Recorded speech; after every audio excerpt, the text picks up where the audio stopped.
Bueno, sean todos bienvenidos a una nueva entrevista aquí en Ceteris Paribus. En esta ocasión, pues con un invitado muy especial, estamos con el doctor Urbi Garay en una entrevista en la cual hablaremos sobre la economía del arte. Antes de comenzar nuestra entrevista del día de hoy, voy a presentar a nuestro invitado, el cual es un invitado muy especial porque es una persona pues que conoce muchísimo sobre esta área tan interesante de la economía y que con sus conocimientos pues nos va a ayudar a entender los entresijos de el arte, esta área tan quizás tan abstracta y cómo tiene esto impacto a nivel de las economías, ¿no? El doctor Urbigaray es PhD en finanzas en la Universidad de Massachusetts Amherst en Estados Unidos. Tiene una maestría en Economía Internacional y Desarrollo en la Universidad de Yale en los Estados Unidos también. Y es economista, pues graduado, egresado de la Universidad Católica Andrés Bello. Desde el año 2000 es director de investigaciones y profesor titular del Centro de Finanzas del Instituto de Estudios Superiores de Administración, IESA, en Caracas, Venezuela. Y en esta institución pues dicta diversos cursos entre los cuales se encuentran gerencia financiera, gerencia de inversiones, productos derivados, inversiones alternativas y el seminario de investigación en finanzas. Además, el profesor Garay brinda cursos dirigidos a ejecutivos y ha sido profesor visitante en varias universidades de América y en Europa. Es individuo de número de la Academia Nacional de Ciencias Económicas de Venezuela en el sillón número 4 y actualmente también es presidente de la Business Association for Latin American Studies. Bueno, el profesor Garay pues es bien conocido, digamos, en el ámbito económico, pues cuenta con una amplia experiencia y pues un amplio recorrido en el ámbito tanto académico como profesional. Es para nosotros pues un gran placer tenerlo en este espacio y le damos la bienvenida pues para hablar sobre este tema tan interesante. Bienvenido, profesor. Bueno, muchísimas gracias, Jesús. Es un placer estar aquí acompañándonos. Bueno, profesor, sin más preámbulo, vamos a comenzar entonces con pues nuestra entrevista del día de hoy. Para empezar, nos gustaría pues quizás empezar con algo bastante básico, pero que nos va a dar bastantes luces sobre todo este tema que vamos a conversar el día de hoy. Y es que nos gustaría pues tener una definición bastante general de lo que se entiende por economía del arte. Y en este orden de ideas también nos gustaría conocer un poco qué lo motivó a usted en particular a explorar la relación que existe entre la economía y el arte y pues cuáles considera usted en particular que son quizás los aspectos más fascinantes de este campo y que justamente lo llevaron a adentrarse en el mismo.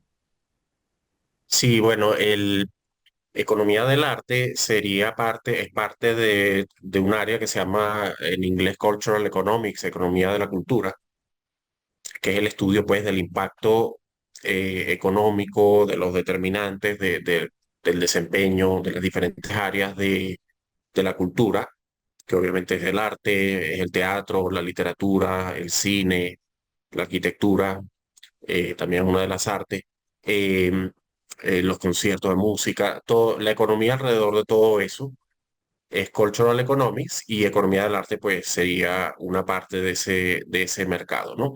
Entonces como a los economistas pues nos gusta estudiar tantas cosas, una de esas es todo el aspecto cultural, que como bien dice es como difícil a veces poder agarrarlo, por decirlo de una manera, y para poderlo estudiar. Pero desde hace esto tiene ya unos 50 años tal vez que empezó, tampoco es que tiene toda la vida, ¿no? Pero con estudios pues de la economía del mercado del arte, ahí en los años 70 estaban los primeros estudios casi, y es un tema que ha ido creciendo con los años, ¿no? Todo esto a su vez es parte se habla de la economía naranja o economía creativa, que son todas las industrias artísticas, creativas, inventivas, de que son las que mencioné antes, y que, bueno, para el 2030 se espera que representen, según el Banco Mundial, un 10% del PIB, que, que es una cifra, digamos, está creciendo más rápido que muchos otros sectores, bueno, 10% no es poco, ¿no? Y además en América Latina, según un estudio que vi, esa economía naranja es más, pesa más que en otros subcontinentes. En América Latina, África pesa más que en otros subcontinentes, entonces es muy importante. Y para algunos países o ciudades es muy importante toda la economía que se genera alrededor del sector cultural, ¿no? Porque hay ciudades, pues, que sé que la gente visita por la cantidad de museos que tiene, por los conciertos, por muchos de esos aspectos que son relacionados con la cultura. O sea, que al final tiene un impacto económico enorme para esas ciudades o países a veces.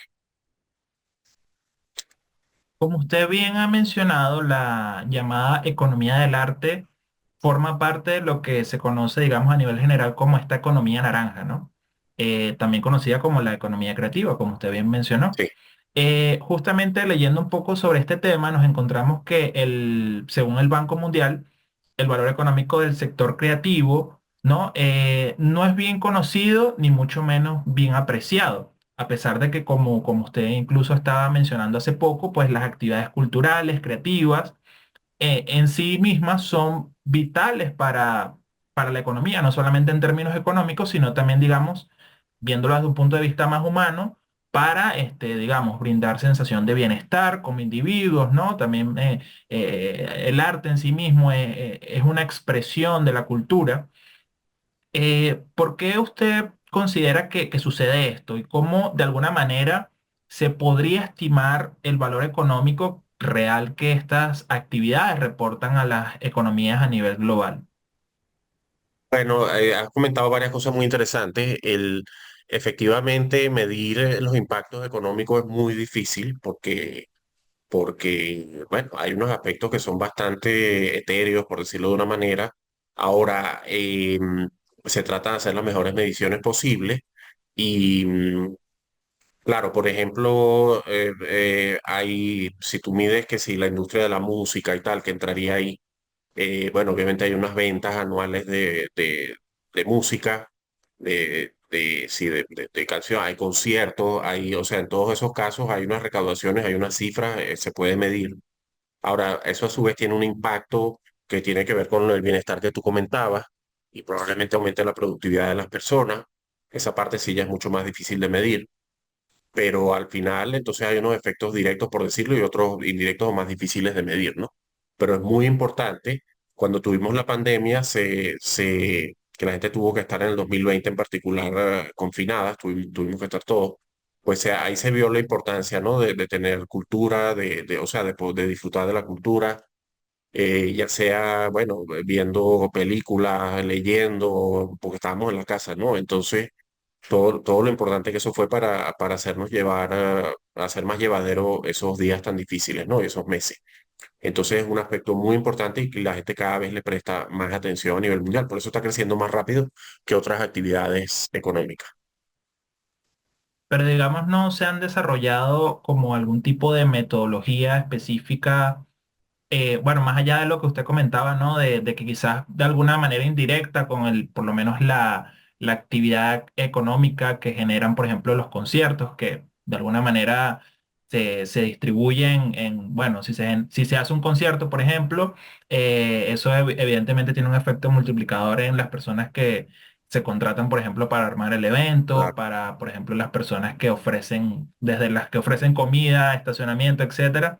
Em, pero digamos, no sean, de alguna manera no existen también otras metodologías quizás que se hayan venido desarrollando para medir quizás esos efectos más indirectos que usted mencionó. Claro, lo que pasa es que este es un tema complejo. Si tú ves los conciertos, por ejemplo, y puede ser lo mismo el arte, los museos y todo eso, tú puedes tener por PIB, que son las ventas totales de la economía, o sea, tú puedes tener todo lo que se pagó en entrada, en discos o CDs o MP3 o lo que sea, o Spotify, y todos los salarios que se pagaron y todo lo que se gastó en esa industria, a partir de ahí tienes un recogido de lo que sería el PIB del sector.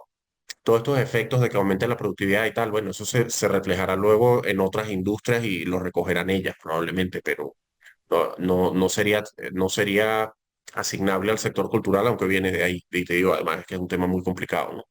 Pero sabemos que existen todos esos efectos y bueno, eso, y además es un sector, o este tema de la medición está mejorando año a año porque es un tema relativamente nuevo.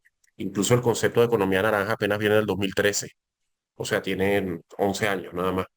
Entonces, antes ni siquiera, bueno, pues no se le había ni siquiera creado. Está la economía verde, está la economía gris, o sea, hay una cantidad de otras economías y esta economía naranja, que por el color naranja se asocia a la creatividad, de ahí viene el color. Ya veo que tú lo tienes en Ceteris Paribus, el naranja con el negro. Este, esa economía, imagínate, es un concepto que tiene 11 años nada más. Vale, entiendo, profesor. Ahora me gustaría pasar, digamos, a un área que, bueno, en la cual usted ha venido investigando desde hace varios años, y es el área, pues, de lo que viene siendo, claro, no, el contexto del arte es bastante amplio y me gustaría como un poco cerrarlo un poco más, porque sí, efectivamente, si hablamos de economía creativa, pues podemos hablar de muchísimas cosas, pero usted en particular ha venido estudiando lo que es el tema de por ejemplo, cómo se determinan los precios de obras de arte, digamos, lienzos, pinturas de pintores famosos en las subastas, pues en las grandes subastas a nivel internacional. En primer lugar, para ir aterrizando, digamos, en esa área, eh, usted, digamos, tiene algunos números que quizás nos pudiera compartir sobre quizás qué tanto o cuál es el tamaño de este mercado del arte, que, bueno, sabemos que quizás hay como unos puntos cruciales, unos puntos clave, como son, por ejemplo, las subastas que se realizan en Estados Unidos, quizás en Inglaterra, en Europa. Pero, ¿qué tanto, digamos, movimiento o, digamos, dinámica económica mueve este mercado particularmente que usted ha venido investigando, pues, en los últimos años? Bueno, eso seguimos con los temas de complejidad porque, digamos, cuánto se negocia en las bolsas de valores, en acciones. Bueno, eso es pública, información pública y todos lo vemos. Si tú sumas todas las bolsas de valores del mundo, pues puedes tener ese monto. eh, y en los bonos parecidos. Pero en el caso de las obras de arte, es verdad que un porcentaje del mercado son las subastas, que no es la mayoría. Entonces hay varios canales de comercialización. Están las subastas, están las galerías. Ahora, las subastas, pues como son públicas, sí uno puede ver los precios, las obras, puede sumar y ver cuánto se vendió. Las galerías no necesariamente, y la mayoría de ellas no dan los precios, no es información pública, no tienen por qué hacerlo. A las autoridades fiscales de cada país sí le tendrán que rendir cuentas, pero eso es un mercado que ellos por estrategia pues no dicen los precios, porque están viendo, dependiendo del cliente y tal, qué precio le cobran, muchas cosas, ¿no? Y no quieren hacerlo público porque, bueno, por muchas razones. Luego están las ferias de arte, a donde van las galerías, y tampoco se sabe exactamente cuánto se vendió. Entonces, ahora hay una profesora que es Claire McAndrew, que hace un informe de FAF, se llama, cada año, en donde es un informe como de 400 páginas que está disponible en Internet, en el que ella bueno, conjuntamente con otras personas, otros economistas, otras personas del mundo del arte, estiman muchas cosas, ¿no? Pero una de ellas es cuánto se negocia en el mercado del arte. En el reporte de este año 2024, que se refiere al 2023, indicaban que el año pasado se negociaron, ese es el estimado de ellos, ¿no? 65.000 millones de dólares en todo el mundo, en obras de arte. Claro, eso es una estimación. Sabemos de subasta cuánto fue, pero en galerías es un estimado y luego hay transacciones privadas que no se recogen. Pero ese es el tamaño. Obviamente el mercado de acciones es mucho más grande, el de bono, el mercado del arte es más pequeño, mucho más pequeño, pero bueno, tiene su público y claro, en las obras de arte está todo el tema de si el arte es una inversión, por cierto, entonces, o debe ser visto como una inversión. Eh, Hay quienes consideran que no, hay quienes consideran que, y además depende de la persona, hay personas que son coleccionistas, vamos a decir, que en realidad no les importa tanto el precio si son coleccionistas así que están apasionados por un artista y van a adquirir su obra, no les importa el precio si lo pueden pagar y bueno. Luego del otro lado, a lo mejor hay alguien que está comprando tratando de hacer una ganancia eh, o pensando que va a subir la obra y tal. Hay un público muy grande, ¿no? Entonces, eso también dificulta porque en el mundo de las acciones o los bonos todo el mundo está comprando para obtener una ganancia, ¿no? Aquí no, aquí hay gente que aprecia la obra y no le interesa tanto la rentabilidad. Si le interesa, bueno, o sea, si es una cantidad importante más o menos de tu patrimonio, pues tienes que estar pendiente, ¿no? Pero entonces esas personas, bueno, eso es parte de ese mercado. Ahora, aunque alguien no considere que eso lo va a ver como una inversión, de todas maneras sí hay, además, el tema de ver, bueno, estoy pagando mucho o poco por esa obra. Y ahí es donde viene la parte de los determinantes de los precios, que yo he estudiado, y hay una cantidad de académicos que también lo han estudiado en otros países. Y esos estudios se hacen con datos de subasta porque esa es la información que está públicamente disponible. Usted ha mencionado justamente un asunto que es clave, ¿no? Y es el tema de los precios de las obras de arte. Este es un tema que en lo particular a nosotros nos ha parecido fascinante porque, bueno, claro, nosotros que somos economistas, pues, digamos, tenemos un bagaje teórico que de alguna manera nos lleva intuitivamente a saber el por qué suceden estas cosas. Pero para muchas personas, sobre todo pues que no conocen sobre economía, eh, a veces se entiende o se tiende a pensar que, o sea, o se tiende a ver como el tema de cómo se determina el precio de una obra de arte como algo prácticamente místico. Y realmente, más allá de eso, sí es cierto, lo que sí es cierto es que quizás, y eso es algo que quería preguntarle a usted, el tema del pricing de una obra de arte quizás tiene unos aspectos particulares que quizás se diferencian a otro tipo de activos. Entonces, en particular, nos gustaría pues saber desde pues su experiencia y lo que usted ha investigado, cómo se determina el precio de una obra, digamos, en términos generales, en una subasta. ¿Qué criterios se utilizan, pues, digamos, podríamos tomar en cuenta para saber cómo se evalúa una obra de arte? Y particularmente porque algunas obras de arte vemos que tienen unos precios que quizás podrían parecernos astronómicos, y que quizás o no nos parezca ya desde el punto de vista subjetivo de cada quien, podrían o no estar justificados. ¿Qué opinión tiene usted al respecto? Bueno, una obra de arte, digamos, eh, cuando tú valoras una acción, eso es, hay diferentes modelos, el valor presente de los dividendos que se espera que pague la acción. Un bono es el valor presente de los intereses que te pague. Hay una cantidad de fórmulas y es una cuestión financiera, pues que se puede hacer los cálculos. Obviamente habrá diferentes opiniones, pero tienes una información a partir de la cual hacerlo, ¿no? En el caso de las obras de arte, una obra de arte per se no tiene un valor intrínseco que se llamaría, es lo que la gente esté dispuesto a pagar. Entonces, porque la obra de arte en cuanto al costo, pues es el costo de los materiales, que es una fracción de lo que luego se vende la obra.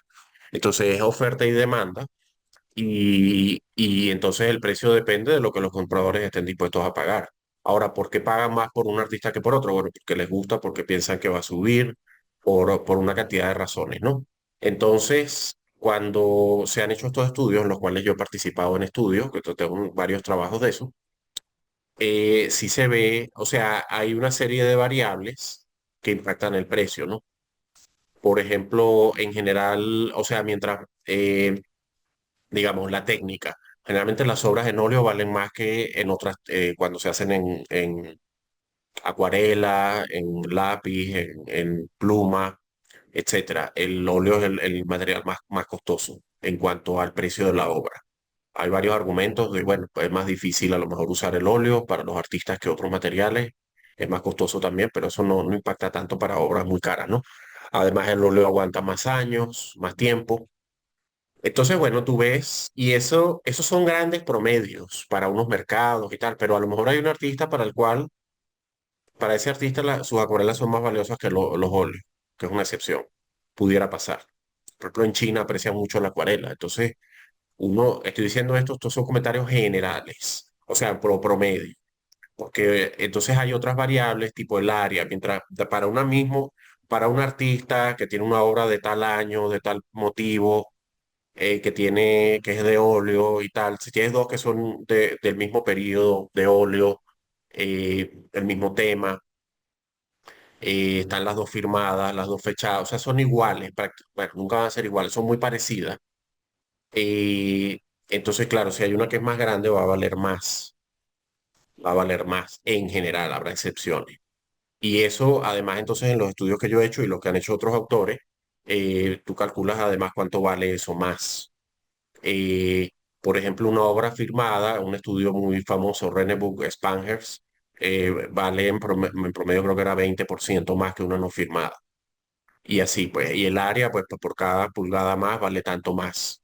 Y si es óleo suele valer como que 80% más o qué sé yo con respecto al muchísimo más que una obra de lápiz o de incluso acuarela, bueno, no tanto más que acuarela, 40% más, algo así. Pero entonces ahí tú ves todas esas relaciones y eso te permite hacer una valoración de la obra de arte. La casa de subasta hace este tipo de análisis. Y ellos, por supuesto, son expertos en el sentido de que están en el mercado, saben de arte, y ellos necesitan saber esto para ver qué precio le van a fijar de salida en la subasta, ¿no? Porque eso no sale de cero, eso sale de un determinado precio. Y para poner unos estimados a dónde creen que ellos que va a llegar, ¿no? Entonces, eso sirve para fijar esos precios.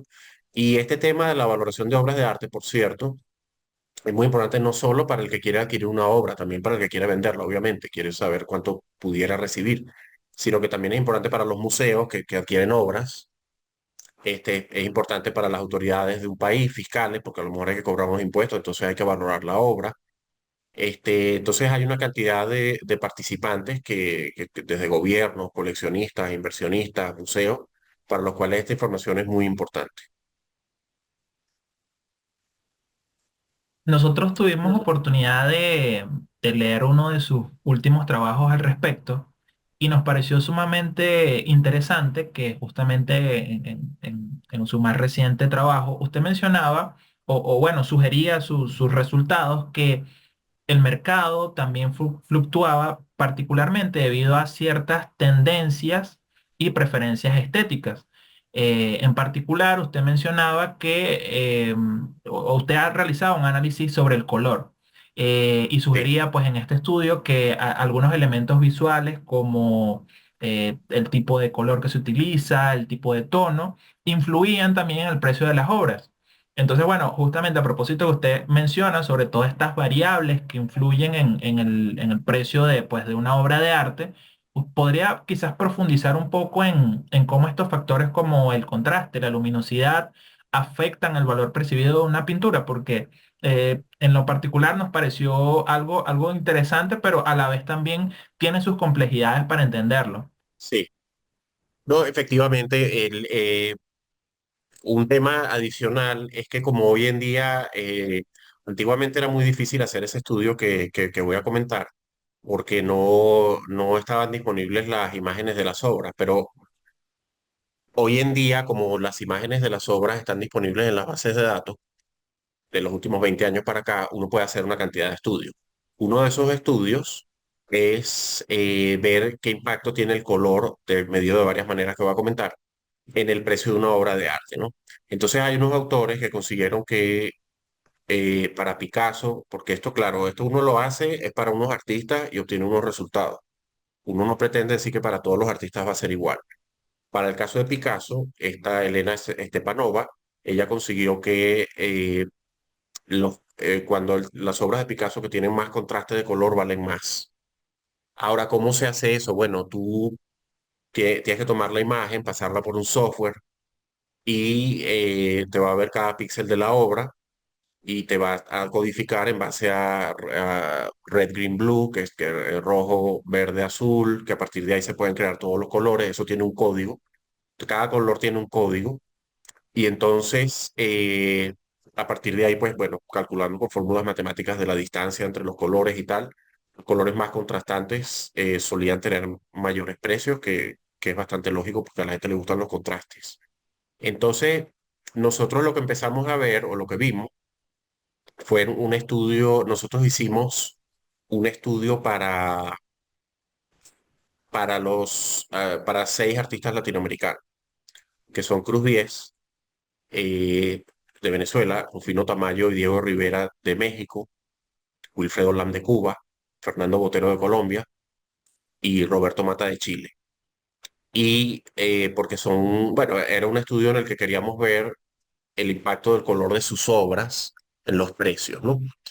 Y también cuando uno hace estos estudios, por cierto, bueno, tiene que ser un artista que se negocie con frecuencia en subasta, porque hay artistas que son muy famosos y muy buenos, pero tienen muy poca obra. Por ejemplo, Frida Kahlo.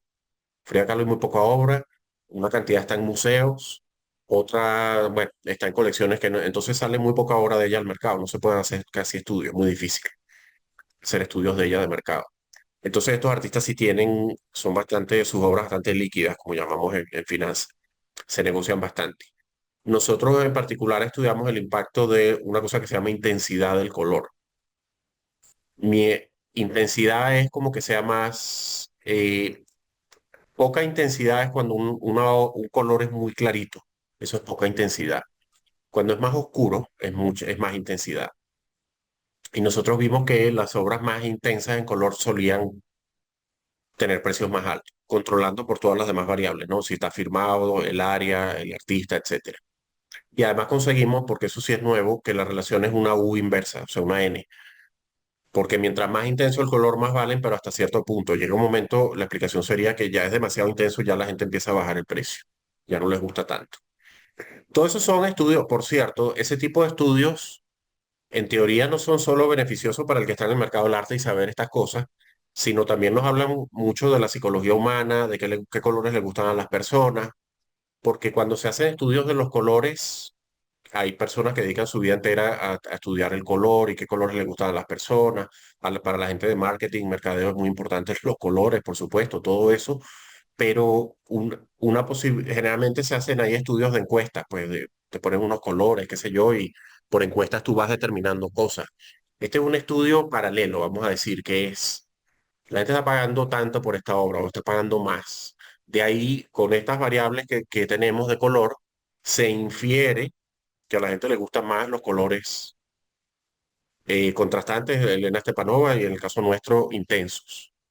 Entonces también este tipo de estudios puede ser útiles para esa otra cuestión de mercadeo y para ver toda la teoría de color y qué colores le gustan a la gente. Usted toca un tema sumamente clave y es que pues, los resultados de sus investigaciones no solamente abarcan aspectos financieros como, bueno, el precio de una obra de arte, cuántas se negocian en las subastas, sino como usted bien ha mencionado, también incluso aspectos psicológicos de, mira, a las personas les gustan ciertos tonos en particular, cierta intensidad del color, etcétera, ¿no? Em, ¿Cómo usted, digamos, partiendo de esas conclusiones que les ha brindado esos estudios que usted ha realizado, cómo describiría usted el perfil del inversionista en arte y de alguna manera en qué se diferencia a otros tipos de inversores, por ejemplo, como inversores en bonos, en acciones, etcétera, en otros activos financieros? Claro, mira, por cada inversionista que pueda haber en arte, habrá 1000 en acciones y bonos. Digo yo por decir un número. Esto es una cosa mucho más pequeña. Ahora, en cuanto al número de personas, eso no quiere decir que, por ejemplo, en estudios que se han hecho en Estados Unidos, las personas de alto patrimonio tienen un 10-15% de su patrimonio en arte, que no es poco. O sea, tienen acciones, bonos, efectivo y tal, bueno, sus propiedades, no sé qué, y tienen eh, un 10-15% en arte, ¿no? Entonces eso es algo. Ahora, esas personas, y aquí tenemos que hablar de diferentes tipos de inversionistas, una vez más, a lo mejor tienen el arte porque les gusta, pero hoy en día sí, sí, cada vez más la gente está pendiente, bueno, yo quiero saber esto, si estoy pagando el precio, quiero saber si en un mercado malo qué pasa, porque el arte en general, las acciones dan mejores rendimientos que el arte en promedio. Pero el arte, por ejemplo, en tiempos malos de crisis y tal, el arte aguanta más que las acciones, aguanta, es un activo refugio, se ha visto, ¿no? A nivel internacional. Entonces, las personas de alto patrimonio, los coleccionistas y tal, los que lo están viendo como inversión un poco, como te digo, es una mezcla de inversión, colección, una cantidad de cosas. Pero desde el punto de vista de inversión, aprecian mucho que tenga lo que llaman baja correlación con las acciones y con los mercados en general. Entonces se sienten seguros, o bueno, tienen una seguridad de que no va a bajar cuando hay una crisis, ¿no? Entonces, pero eso es un tipo, es una inversión. Esto no es buscando rendimientos. Esto es disfrutar de la obra y además saber o pensar que es un activo que no va a caer mucho. Ahora, hay otros que están adquiriendo obras porque piensan que es una buena inversión.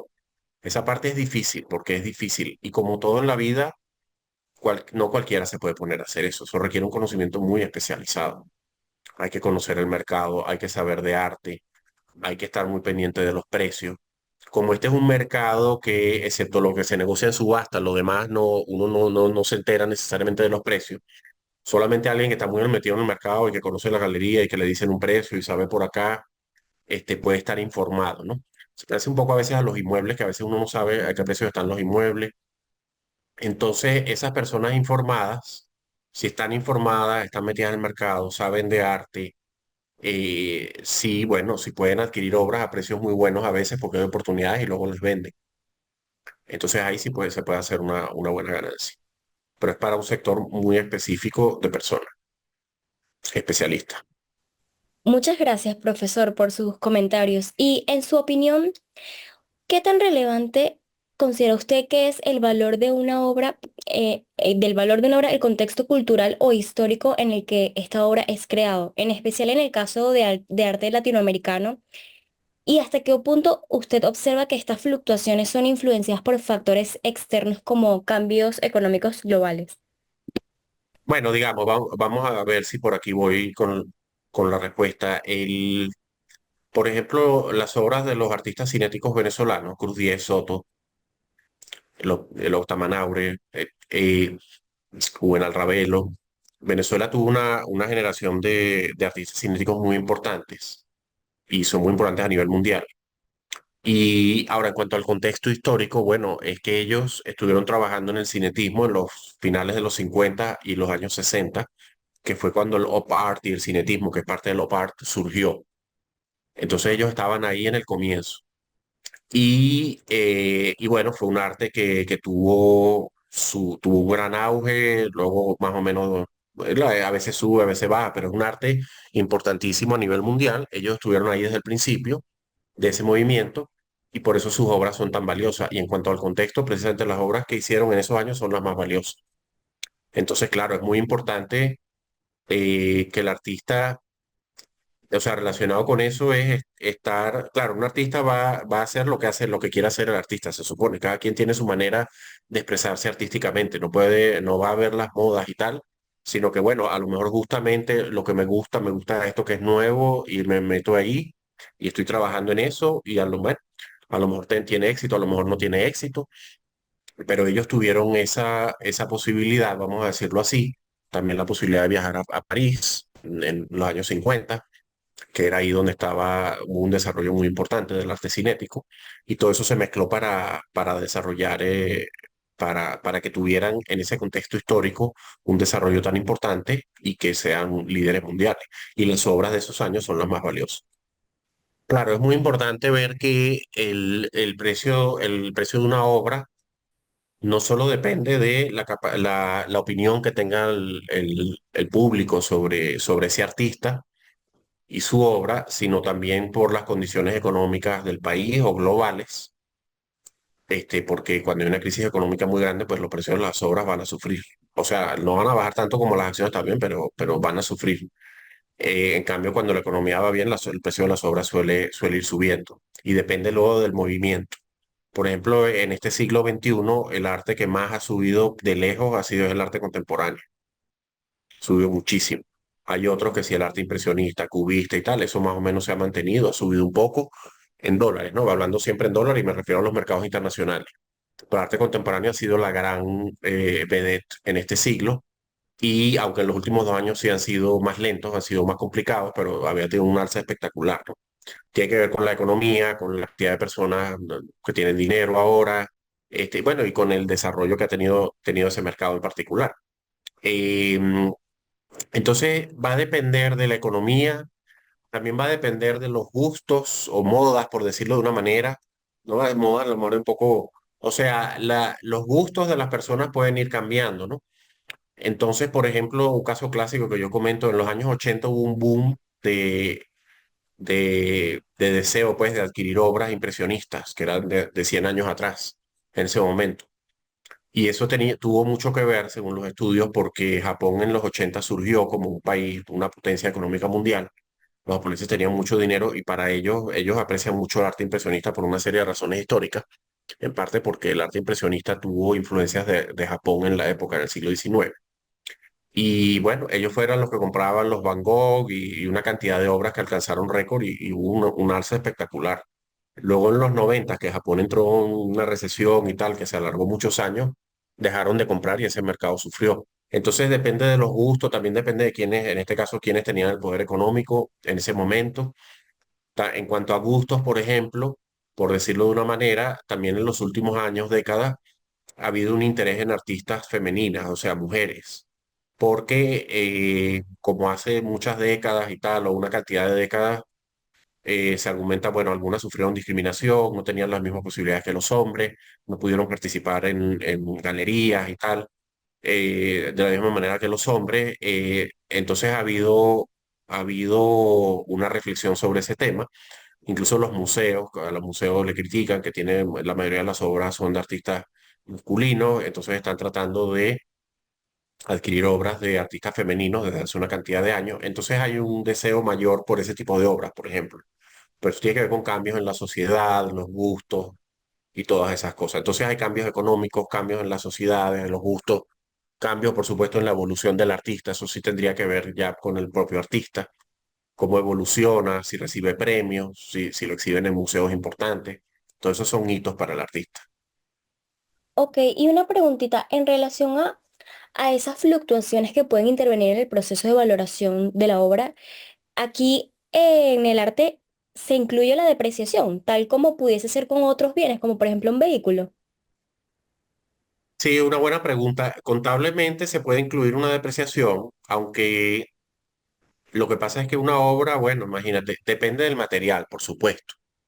Y una obra, entonces, de bronce, bueno, eso debería durar siglos y siglos, ¿no? Ahora, una obra de papel pues, se puede deteriorar más rápido, obviamente, que una obra de bronce o qué sé yo. Y dentro de los materiales que hablábamos al principio con Jesús, el óleo, en parte, una de las razones que se argumenta por el cual las obras en óleo valen más que en otros materiales es porque pues, van a poder aguantar muchísimo más. Si es óleo sobre lienzo, por ejemplo. Entonces va a depender del tipo de obra, pero en general no es un aspecto mayor, a no ser que sea papel o algo así que dure poco, o que sí, que dure menos.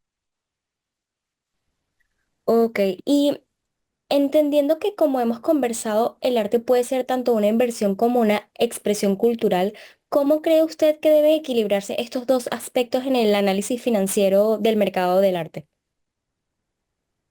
Bueno, nosotros hablábamos al principio de lo complejo que es esto, porque, eh, digamos, el arte es una expresión, o sea, las expresiones artísticas, eso es parte de la cultura, de la economía naranja que hablamos al principio, que ya es un 10, va a ser un 10% del PIB, se estima, hoy en día es como 6 creo, va a llegar a 10 en el 2030, o sea, está creciendo rápidamente.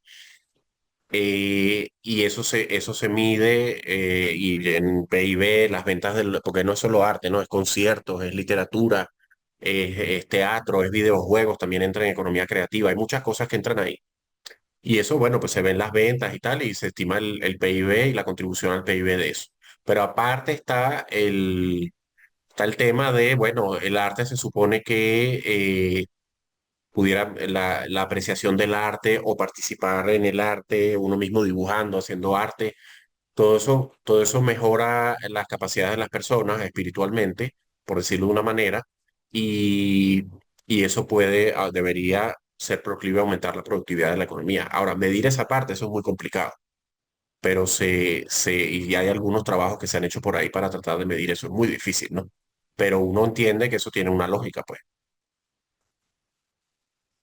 Sí, de hecho nosotros cuando estamos formulando las preguntas teníamos el dilema de que una de las que queríamos incluir que nos resultó sumamente compleja, sobre todo por la respuesta, era por ejemplo como un evento como el robo de la Mona Lisa, algo que sería muy complejo, pero que incluso ha pasado porque ha tenido atentados, pueda influir en la economía de Francia. Eso es un hecho porque muchos turistas van a Francia solo para ver a la Mona Lisa.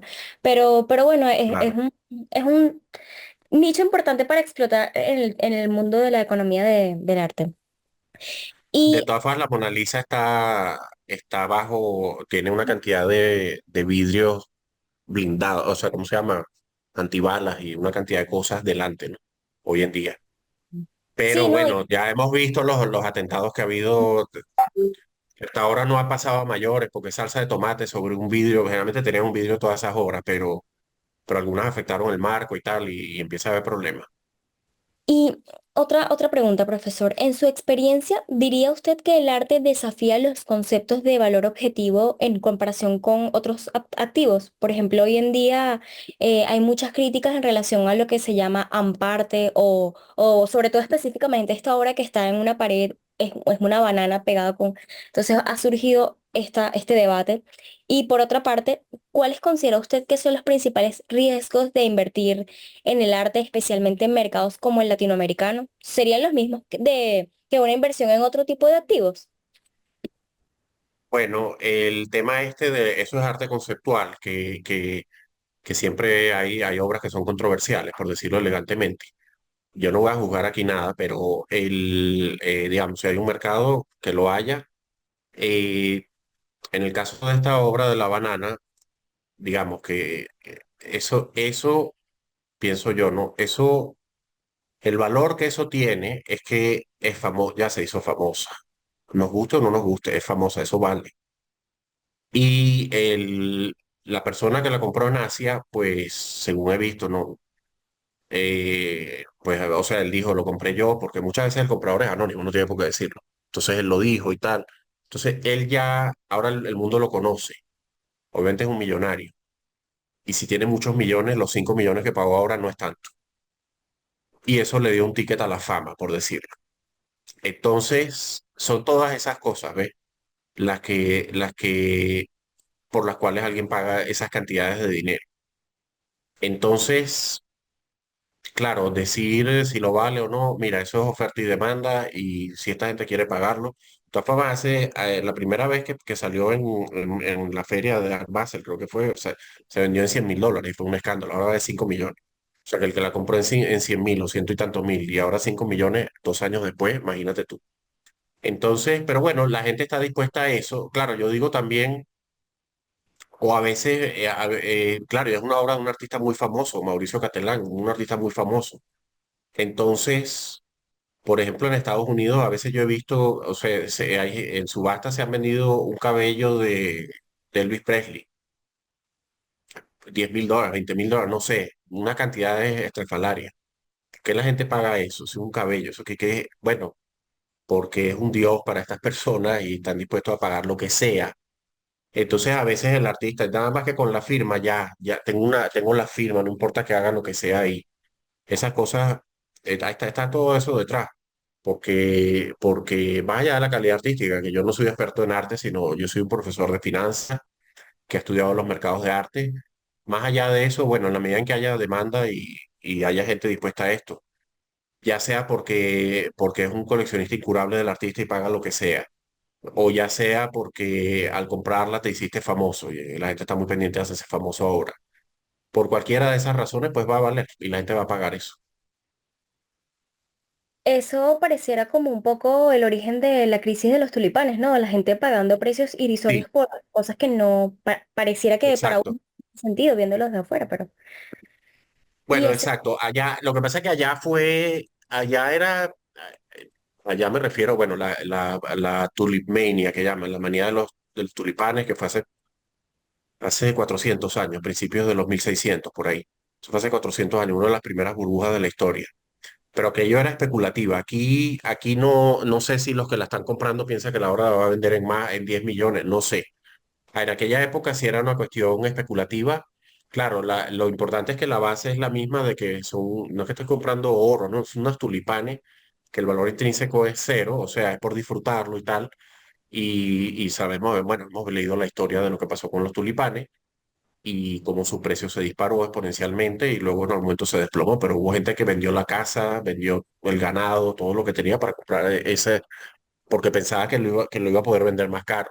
O pensaba con un tulipán que hubo por ahí que podía luego obtener más retoños, no sé, y venderlos. Pero eso fue una burbuja especulativa, básicamente. Lo de ahora no parece, no sé. Además es una sola obra la de este escándalo, ¿no? Allá había mm, muchos tulipanes. sí, y en caso de que este mercado de arte escale a este punto de que se empiece un poco a salir de control, ¿Cuáles serían esos principales riesgos que conlleva la inversión en el arte, especialmente en mercados como este, el regional latinoamericano? No Bueno, yo sería la expliqué misma. que ahora hablo de América Latina, pero como les dije, el arte contemporáneo ha sido el gran, o sea, el arte que más ha subido de precio dentro de las grandes categorías, o sea, que si cubismo, surrealismo, siglo XIX, y otras tendencias más. El arte contemporáneo, definido como arte creado a partir de los años 60, hay varias definiciones, pero tomando esa, ese es el que más ha subido en este siglo XXI. Ahora, en los últimos 2 años bajó y ha tenido un retroceso. Este, Tal vez había subido mucho. También le pegó la subida de tasa de interés que hubo en el 2022, porque hoy en día muchas obras, hay todo un desarrollo de finanzas y de obras de arte, por ejemplo, de personas que tienen una obra de arte famosa y tal, que vale tanto, a partir de ahí pueden pedir un préstamo. Hay compañías que te prestan dinero con garantía en esa obra que te la quedas en tu casa, no hay ningún problema. Esto en Estados Unidos, ¿no? En otros países.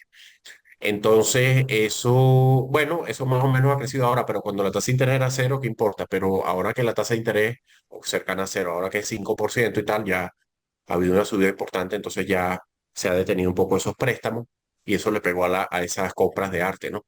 Igual que a las criptomonedas un poco también, porque la criptomoneda no te da ningún interés, no te da nada, no te da absolutamente nada, como las acciones que te dan dividendos, los bonos te dan intereses, las criptomonedas no dan nada, son un activo de valor y tal, bueno, muy controversial, como ustedes saben, todas esas cosas, pero no te dan ningún flujo de caja. Entonces, claro, también en parte subieron cuando las tasas de interés eran muy bajas, luego cuando subieron las tasas en el 22 empezaron a bajar y ahora otra vez están subiendo.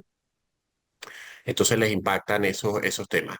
En el caso del arte latinoamericano en particular y riesgo, mira, yo no sé, no diría en particular, o sea, en los mercados mundiales hay riesgos de falsificaciones, eso, entonces uno tiene que asesorarse muy bien qué está comprando con especialistas.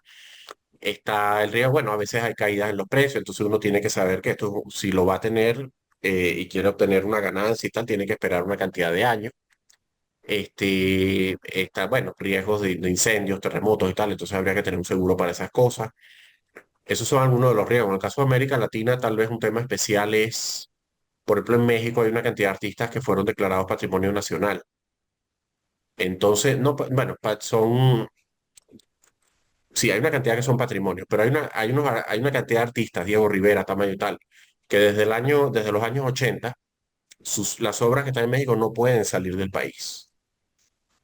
Entonces, claro, a veces alguien compra o quiere comprar una obra afuera, ¿no? Pero si no salió registradamente, pues tienes un problema. En estos días, en una subasta importante en Nueva York, iban a salir en venta varias obras mexicanas y hubo una llamada a las autoridades de México sobre una de esas obras, no la pueden poner en venta, eso no está correctamente registrado. Entonces, ese es otro riesgo, pues, en países, y ustedes saben que en el caso de las antigüedades, hay cantidad de países en Europa y tal que prohíben la salida de de cierto tipo de antigüedades, o qué sé yo, en Perú, de los incas y tal, eso no se puede estar comprando y sacando así, este, ni mucho menos. Y profesor, usted recientemente asomó el asunto de las criptomonedas. También han surgido nuevos activos financieros que se han vendido utilizando en el mercado del arte, como lo son los tokens no fungibles. NFT, Ajá, sí. correctamente, los NFT. ¿Cuál sería su opinión respecto al uso de los NFT como medio para tokenizar obras de arte clásicas y digitales? Bueno, digamos, con los NFT hubo, que no tienen tantos años, las criptomonedas tienen 15 años, qué sé yo, el Bitcoin, las NFT tienen menos. Pero, digamos, hay dos aspectos. El primero es, surgieron, están en la cadena, metidos en el blockchain. Entonces ahí, cuando alguien lo compra, sabe quién es, o sea, que está ahí registrado perfectamente. Eso da una seguridad en la transacción. Y bueno, o sea, digamos, hay dos aspectos aquí que estaban en tu pregunta. Uno es el NFT, que es por ejemplo, una obra que es un JPG, que un archivo JPG y digo que es un NFT y se lo pone en venta el artista. Y hay varias colecciones grandes, las de CryptoPunk, que son 10.000 eh, tokens distintos y tal. Esa es una, ¿no? Pero la obra que está ahí es un JPG, básicamente. A su vez, Eso se empezó a desarrollar y hoy en día hay una cantidad de obras de arte, las nuevas que se están vendiendo, que a su vez las están metiendo en el blockchain. Eso permite garantizar, porque, claro, a veces otro de los problemas y riesgos del arte, tú no sabes, o sea, no va a ser que sea robada o qué sé yo qué, con eso ya tienes la garantía de quién es, de que estás obteniéndola y que está registrada en el blockchain. Entonces, eso, o sea, una cosa es las que están en JPG, todo eso en NFT, y otro es registrarla en el blockchain, una obra física, por decirlo. Esa segunda parte, eso yo creo que va a tener tiene un auge y va a seguir en eso. Los NFT tuvieron una subida de precio espectacular en el 2021, igual que las criptomonedas, las acciones, todo eso, cuando había toda esa liquidez en los mercados. Y esto era nuevo, esto sí se pareció a lo de los tulipanes. Y luego hubo un desplome en el 2022 y se ha recuperado un poco. Lo que pasa que también en el caso de los NFT, yo no soy experto en NFT, pero sí uno de los mayores expertos dijo, yo me acuerdo cuando él dijo en el 2021 cuando estaban subiendo muchísimo, él dijo el 99, y yo pensaba lo mismo, pero yo no soy experto en NFT, el 99% de los NFT no van a valer absolutamente nada en el futuro. Y eso pasó. Ahí había demasiadas cosas. Pero bueno, es una industria nueva, se está limpiando, estabilizando y tal, y eso va a seguir creciendo. Y una pregunta, profesora, en relación a algo que comentó un poco antes. Usted comentaba que en el caso de México, muchos bienes que se consideraban ya como parte del patrimonio no pueden salir de las fronteras del país. Pero ¿cómo se hacen, por ejemplo, a nivel de los museos, esas redistribuciones de los bienes que son, por ejemplo, de antigüedades egipcias? Por ejemplo, hoy en día yo he visto recientemente muchas críticas a los museos británicos porque dicen que tienen cosas que consiguieron hace 1000 años y ellos simplemente los tomaron y los tienen ahí. ¿Cómo es digamos, esa repartición de qué le corresponde a cada museo? No, bueno, o a cada país, ese es un tema muy controversial. Desde hace años, los egipcios pues, y otros, o sea, se han quejado de que esas obras fueron obtenidas ilegalmente. A lo Ujú. mejor el país fue conquistado en algún momento y bueno, fueron expoliados de esas obras de arte y las están reclamando, perdón, de esas antigüedades. Como hoy en día hay más conciencia con esos temas, porque hay más conciencia y más presión mundial, internacional, uno sí ve que de vez en cuando salen las noticias que el Museo Británico, el British Art Museum o devuelve algunas obras. Por ejemplo, creo en el caso de Machu Picchu.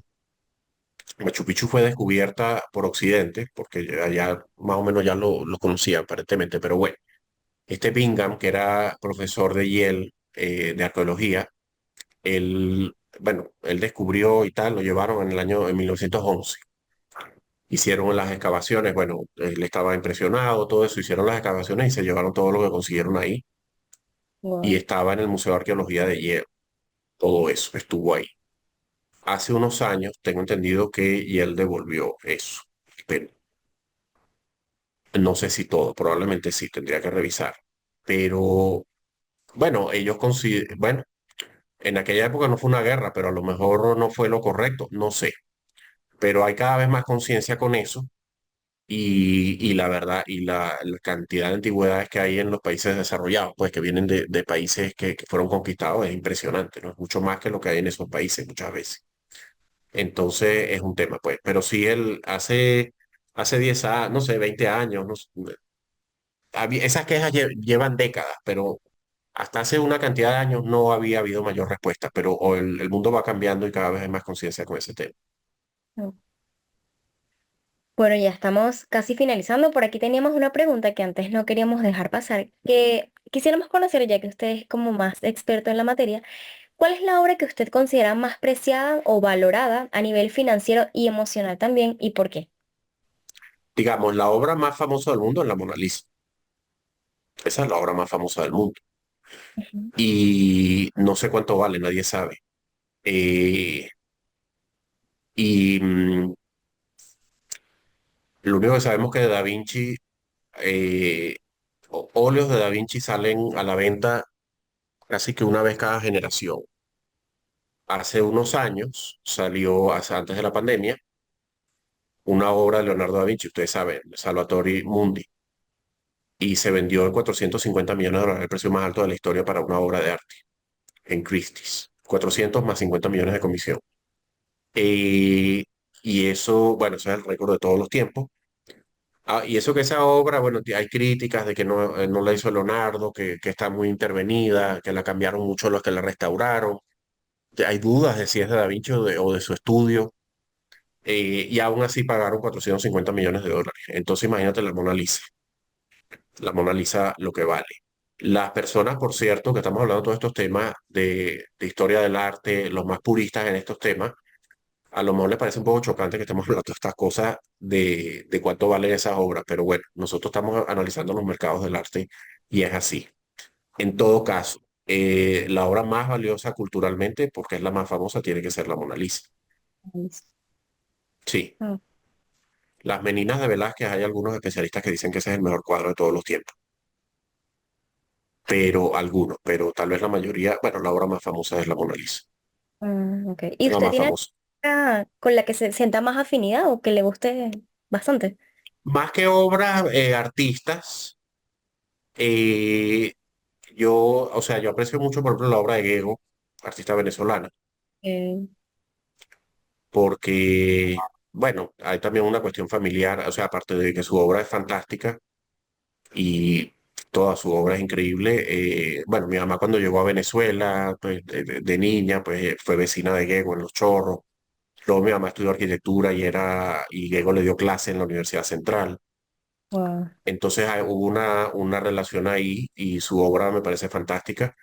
Y ella, bueno, por cierto, ella fue muy premiada durante su vida. Ella falleció hace 30 años, se cumplieron hace poco.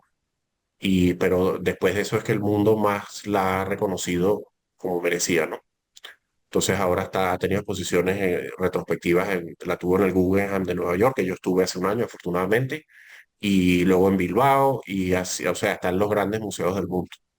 Wow, Entonces esa es una artista que yo admiro mucho, por ejemplo. excelente. Bueno, profesor, excelente. Una última pregunta aquí para finalizar. ¿Cuál considera usted que es el futuro a mediano y largo plazo de la economía del arte, sobre todo en un país como Venezuela?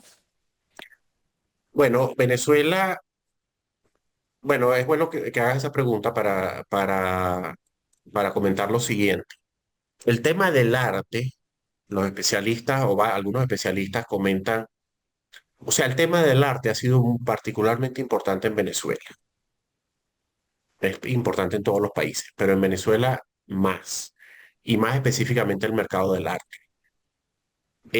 Aquí siempre hubo un gran coleccionismo que no hay en muchos países de la región, en parte por el boom económico. O sea, este fue el país más rico de América Latina per cápita, si no era el primero, era el segundo durante 50 años. Del año 50 al 2000, Venezuela era el país más rico en per cápita, el primero o el segundo, o a lo mejor el tercero alguna vez. Con todo y que ya en los 80 empezó a decaer y tal, pero era el más rico per cápita. Entonces, bueno, había una gran cantidad de dinero, claro, eso favorece el desarrollo de los mercados, por supuesto, y del desarrollo de las galerías, la cantidad de galerías que hay en Caracas y en Venezuela, que muchas se mantienen todavía a pesar de la situación. Eso tú no lo ves en muchas ciudades capitales de América Latina, o no lo veías. O sea, hay ciudades capitales que tú vas y había dos galerías, por decirlo. Aquí decenas y decenas y decenas. Y haciendo exposiciones todos los fines de semana, una u otra. O sea, una gran cantidad de actividad cultural. Los coleccionistas venezolanos además decían que eran bastante abiertos porque generalmente las personas compran artistas de su país. Bueno, uno tiene ese sesgo. El venezolano también compra artistas venezolanos, pero el venezolano siempre fue más abierto a a artistas de otros países. Y bueno, aquí el arte siempre ha sido muy importante. Y tenemos la Universidad Central de Venezuela, pues que es patrimonio, porque eso es arte integrado a la arquitectura. Y el arte, pues está en nuestro ADN. Esta cantidad de obras de arte que uno ve en las ciudades, en Caracas, en las vías públicas. Ahora uno lo ve en otros países, pero eso empezó, no voy a decir que empezó aquí, pero este fue uno de los primeros países donde empezó eso.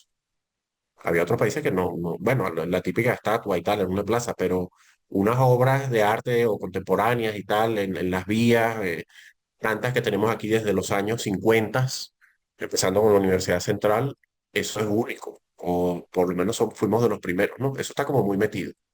Entonces, bueno, por eso hubo tanto desarrollo artístico aquí. Profesor, y viendo ya, digamos, desde un punto de vista general, eh, la economía del arte, ¿no? Comentábamos al principio, ¿no? Que la economía del arte está involucrada dentro de lo que llamamos la economía creativa o la economía naranja.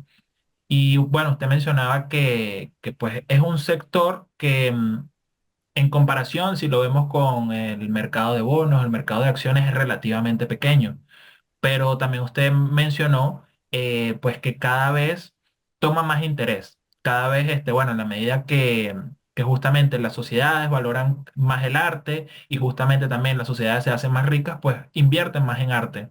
En este sentido, digamos, desde su experiencia y conocimiento sobre este mercado tan interesante, ¿cómo ve usted a mediano y largo plazo el desarrollo de esta llamada economía del arte?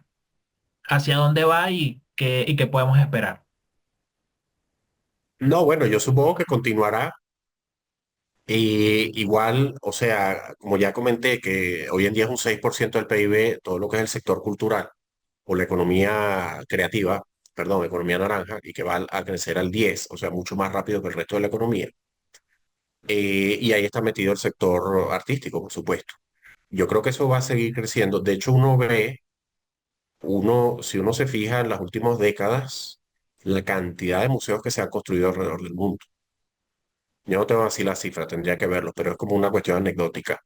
De hace muchos años no se veía que se construían tantos museos. Ahora cada ciudad construye un museo, quiere atraer turistas. En parte eso tiene que ver con lo que pasó en Bilbao, ¿no? Con el Guggenheim de Bilbao, cómo permitió relanzar esa ciudad bueno, tenía un declive industrial y tal, y se reconvirtió a ser una ciudad cultural de servicio, porque además ahí, bueno, entonces los turistas van al museo, van por la parte gastronómica, van por una cantidad de edificios que hay ahí.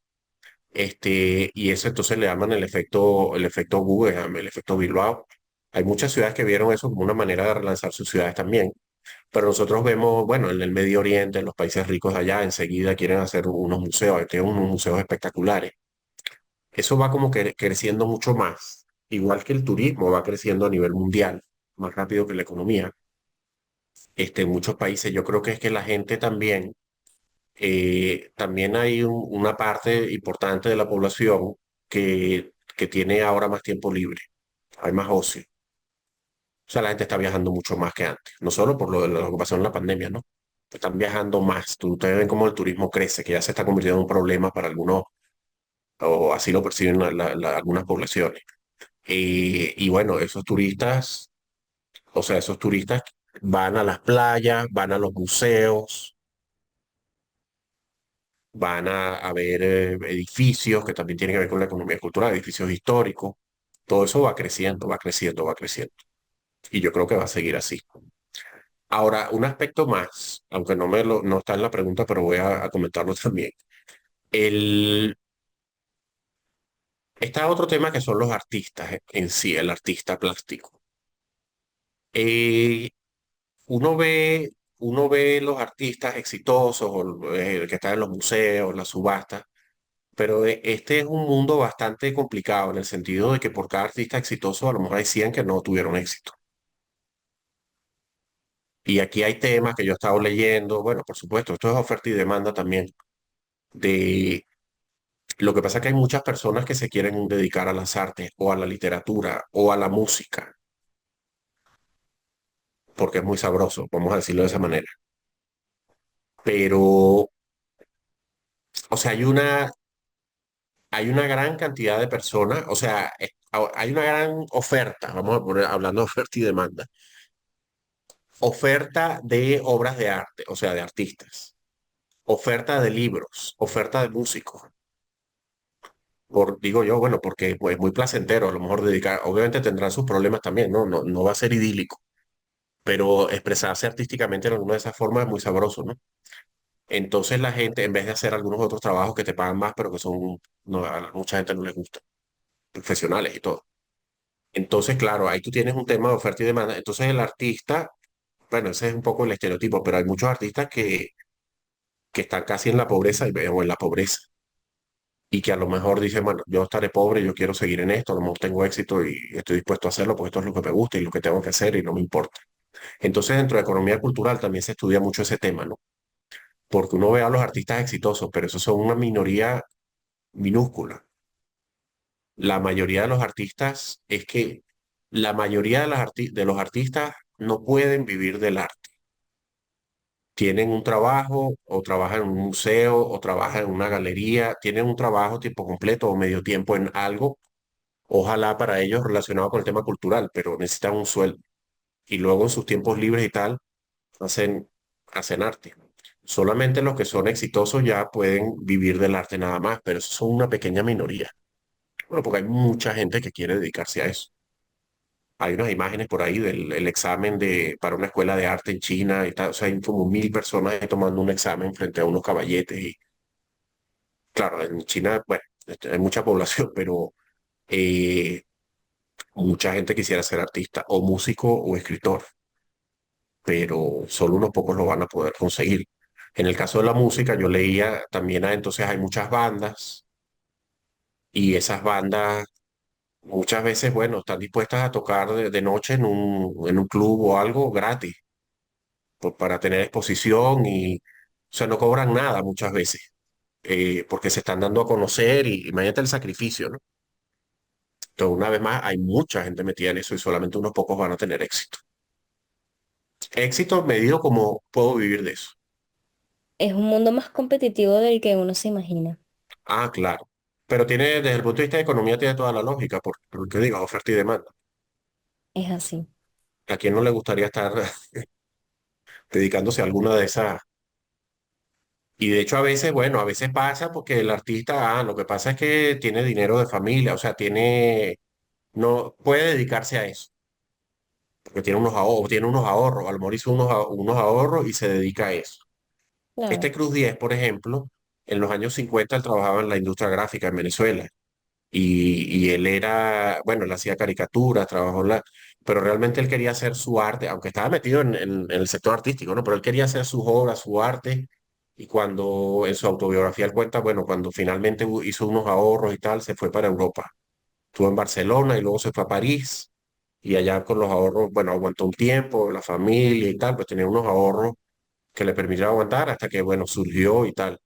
Pero el que está viviendo del día a día es muy, no sé cómo hace, muy difícil.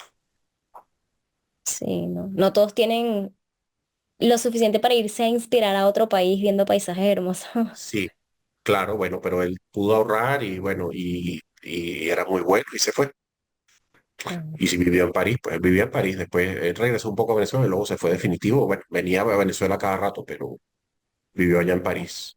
excelente. Bueno, muchísimas gracias, profesor. La verdad es que de aquí se habló de todo un poco hoy. Eso está maravilloso. Creo que es Sí, importante este tipo de conversaciones y generar la conciencia necesaria para que un país también sea culto, que al final eso es lo que necesitamos claro, mucho.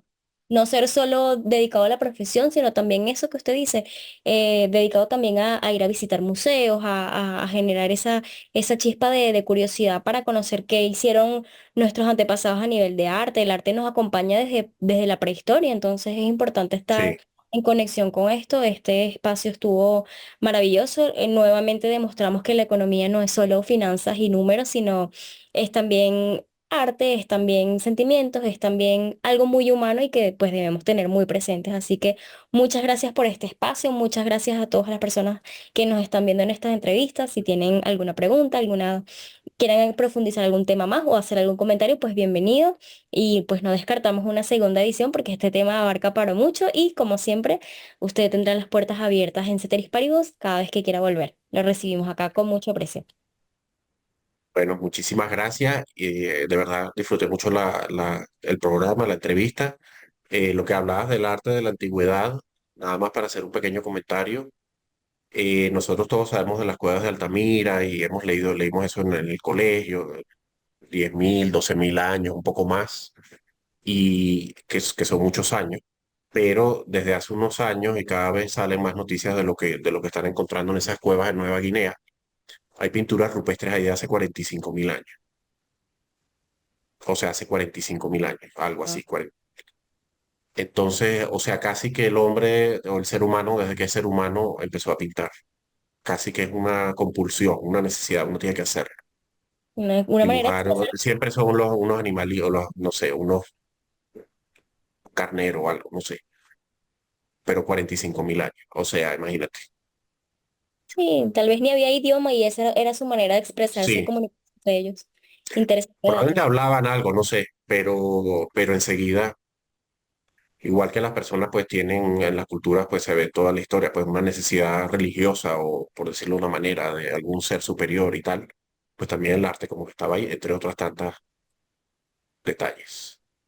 Excelente. Sí, lo bueno es que también está migrando hacia el futuro y hacia la inclusión en el sentido de que incluso hoy en día hay maneras de que el arte se pueda transmitir a discapacitados, de que personas que no puedan ver puedan sentir o palpar la obra y también personas que no puedan escuchar puedan, hasta en los conciertos hacen lenguajes de señas, Sí. temas con braille, o sea, está maravilloso que esté evolucionando este mundo. No, y en los museos se ve mucho en Europa, bueno, en países desarrollados y en otros países, todo ese tema, ¿no? De los discapacitados que tengan mucho más comodidades, no comodidades, pues la facilidad para poder disfrutar bueno, la posibilidad de tocar obras para los ciegos y todo eso, eso también ha avanzado muchísimo. Excelente, excelente. Bueno, y miras a un mundo más artístico entonces. Sí, Bueno, profe, bueno, una vez más agradecerle por su presencia el día de hoy. De verdad, un gran honor tenerlo en este espacio y bueno, me uno a las palabras de María Eugenia, las puertas abiertas para cada vez que usted quiera venir acá a conversar con nosotros. bueno, Nosotros encantadísimos bueno, de conversar sobre estos temas y muchos más que la economía pues tiene por allí ocultos, ¿no? Entonces, muchísimas gracias por su presencia el día de hoy.